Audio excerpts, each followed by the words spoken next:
Yang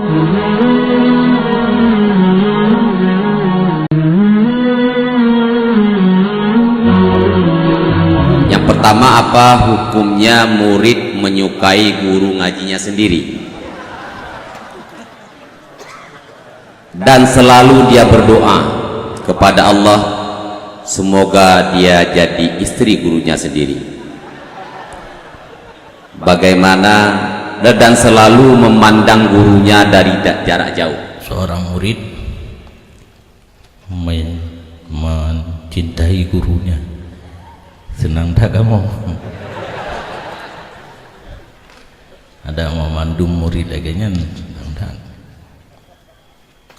ada istilah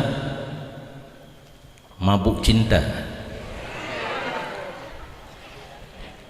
Seorang yang mabuk cinta apabila mati mendapat pahala syahid.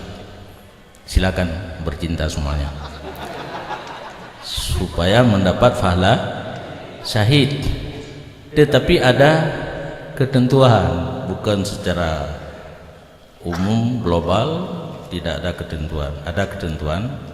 Yang pertama, mabuk cinta itu jangan sampai terjadi hal-hal yang diharamkan, termasuk memperhatikan walau dari jarak jauh. Nyan hanli pala syahid mati, dia menutup diri, dia tidak pernah melihat, dia tidak pernah berkata, dia tidak pernah ngomong I love you. Atau ujung-ujung idenya kenan kan, ujung-ujung ten I love you.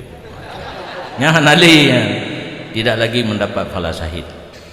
Seorang mati karena mabuk cinta, tidak terjadi hal-hal yang dilarangkan dalam agama, mendapat pahala syahid. Jadi soal cinta kepada gurunya boleh-boleh saja, tetapi ada batasnya. Hana bebas. Yang tidak terjadi. Yang paling berbahaya apabila guru pun cinta kepada muridnya,